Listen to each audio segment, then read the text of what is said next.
So please, don't think I'm weird for wearing a fleece. As he mentioned, I'm Sergeant Browngriffen. I've been blessed to serve in the United States Air Force, both active duty and reserves. I was active duty for 7 years down at Eglin Air Force Base. I've been in the reserves up here full-time at Niagara Falls for almost 7 years as well. I have deployed during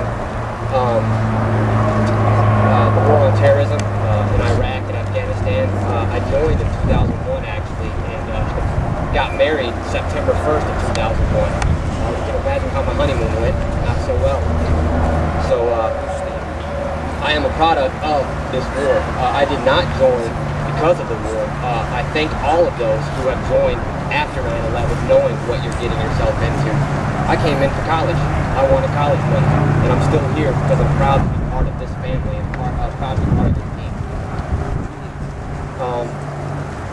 There are very few words that catch me quite like the word veteran does. It's such a short word, but in today's world, it means so much and identifies a person in just 7 letters. Sorry, gotta read here. This Veterans Day is to honor Americans of all wars. As mentioned previous, it was not always called Veterans Day. It wasn't until 1954 that they called it Veterans Day to honor all members of all wars. Both National Guard is included in this. The title of veteran isn't applied to just those who serve a whole 20-year career or plus. It is now for those who serve at least one term, not even necessarily in a war contingent. You just have to serve. However, when we think of this term veterans, we tend to think of those that are here right now, the ones that we're honoring face to face. But I would like to take a minute to focus on the true veterans who couldn't be here to uphold the title veteran, but who gave the ultimate sacrifice. Air Force Master Sergeant Stephen Ockman of 37 of Waterloo, New York.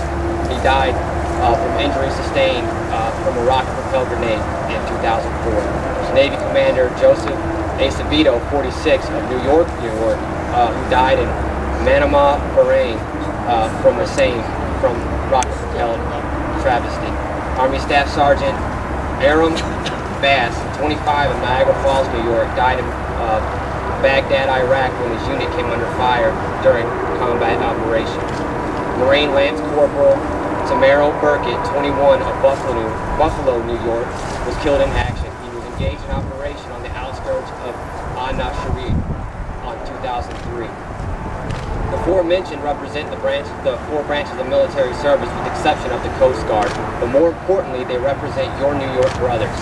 They're all local, they're all from here. Now, not much was mentioned about me, however, I've recently earned a master's degree in biblical ministry. I'm not a preacher, and I will not preach today.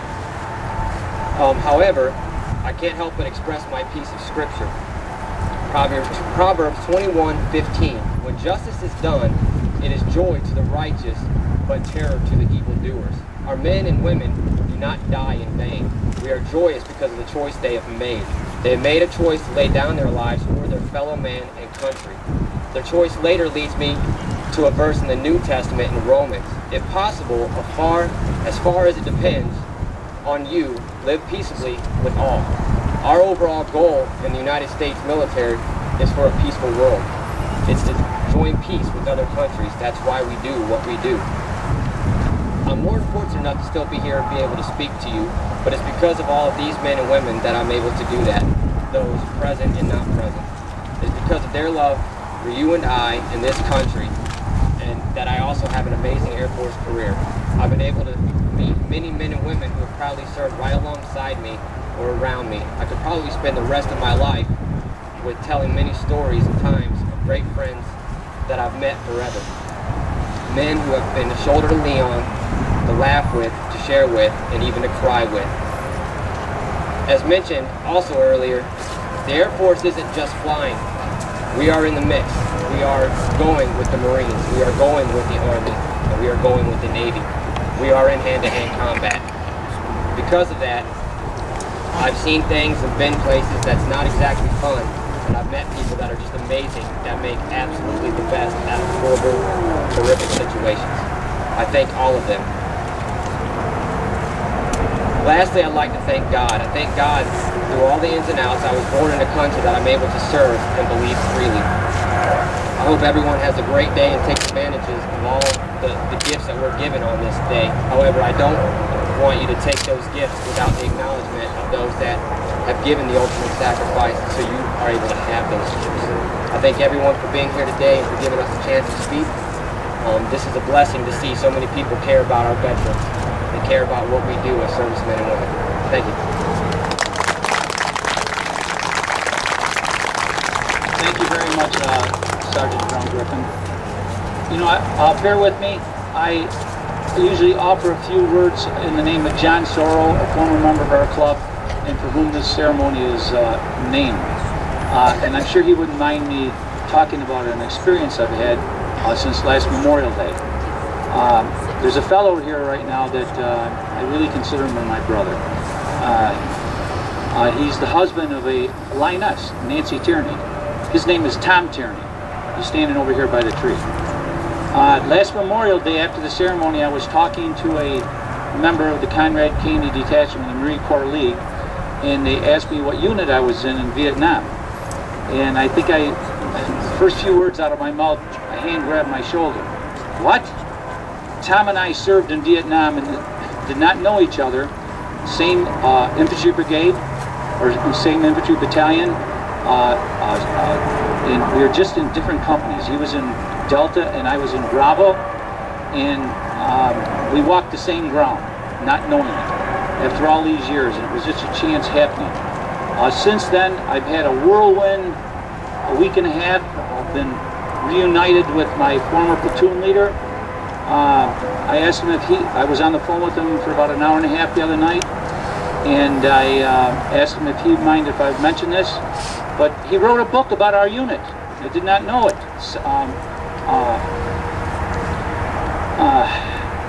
The 2nd Platoon, Bravo Company, 1st of the 20th Infantry, 11th Brigade, Niagara Division. It's called The Mad Fragger and Me. He sent me the PDF copy. I haven't been able to read it yet, but I told him I was waiting because I wanted to order the real book, because eventually they invited me to a reunion, which I plan on going with my wife in March, and I want to get it personally autographed. But it's through my brother here, Tom Tierney. Can't say enough. It's just been a real whirlwind ride the past week. A lot of emotion, a lot of remembering, which I really kind of put on the back burner. But Tom, I'm honored that I got to know you and meet you, and I'm looking forward to breaking bread with you tonight, my brother.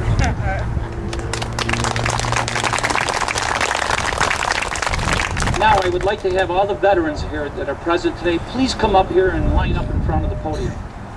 These students from the Niagara Catholic Academy of Niagara Falls and Niagara Catholic High School want to make a small presentation to show our appreciation of your service to our great country. So please come forward in front of the podium.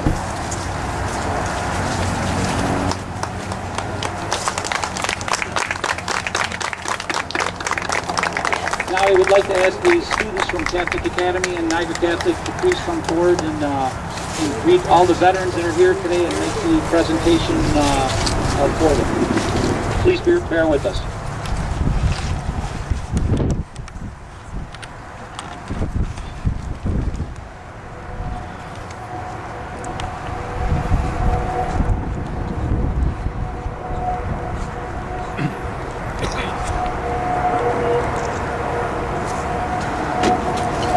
Watch the wire.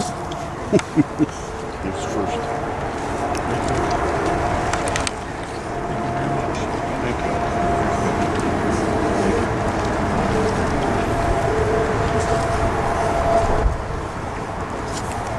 Thank you. Thank you. Thank you.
everyone join Lion Teresa White and with the Pledge of Allegiance to the flag.